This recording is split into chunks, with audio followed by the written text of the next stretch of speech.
The Aged Mother.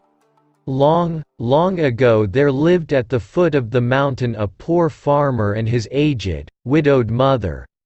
They owned a bit of land which supplied them with food, and they were humble, peaceful, and happy. Shining was governed by a despotic leader who, though a warrior, had a great and cowardly shrinking from anything suggestive of failing health and strength. This caused him to send out a cruel proclamation. The entire province was given strict orders to immediately put to death all aged people. Those were barbarous days, and the custom of abandoning old people to die was not uncommon. The poor farmer loved his aged mother with tender reverence, and the order filled his heart with sorrow. But no one ever thought twice about obeying the mandate of the governor, so with many deep and hopeless sighs, the youth prepared for what at that time was considered the kindest mode of death. Just at sundown, when his day's work was ended, he took a quantity of unwhitened rice, which was the principal food for the poor, and he cooked, dried it, and tied it in a square cloth, which he swung in a bundle around his neck along with a gourd filled with cool, sweet water. Then he lifted his helpless old mother to his back and started on his painful journey up the mountain. The road was long and steep. The narrow road was crossed and recrossed by many paths made by the hunters and woodcutters. In some place, they lost and confused, but he gave no heed. One path or another, it mattered not. On he went, climbing blindly upward, ever upward towards the high bare summit of what is known as Obatsuyama, the mountain of the abandoning of the aged. The eyes of the old mother were not so dim but that they noted the reckless hastening from one path to another, and her loving heart grew anxious. Her son did not know the mountain's many paths and his return might be one of danger, so she stretched forth her hand and snapping the twigs from brushes as they passed, she quietly dropped a handful every few steps of the way so that as they climbed, the narrow path behind them was dotted at frequent intervals with tiny piles of twigs. At last the summit was reached. Weary and heart-sick, the youth gently released his burden and silently prepared a place of comfort as his last duty to the loved one. Gathering fallen pine needles, he made a soft cushion and tenderly lifted his old mother onto it.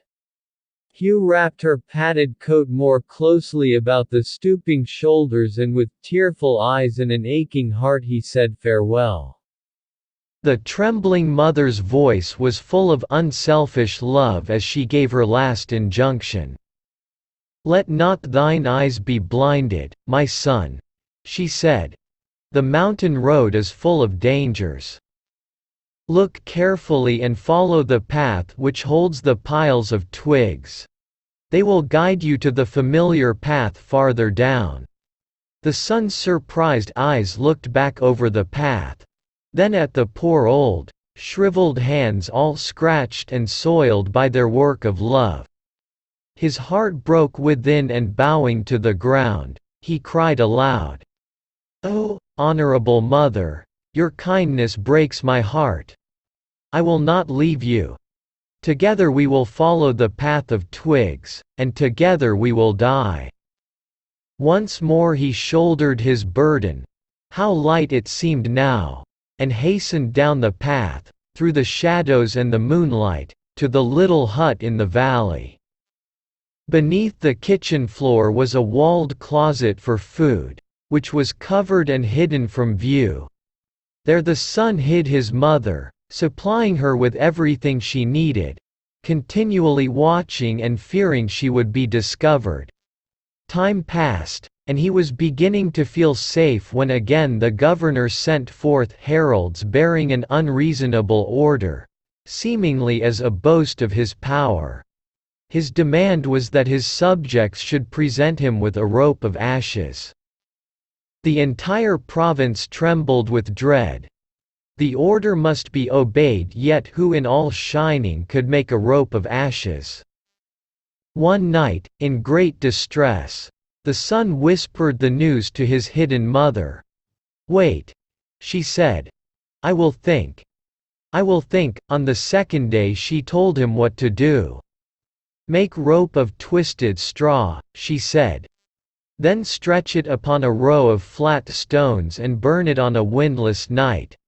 He called the people together and did as she said, and when the blaze died down, there upon the stones, with every twist and fibre showing perfectly, lay a rope of ashes.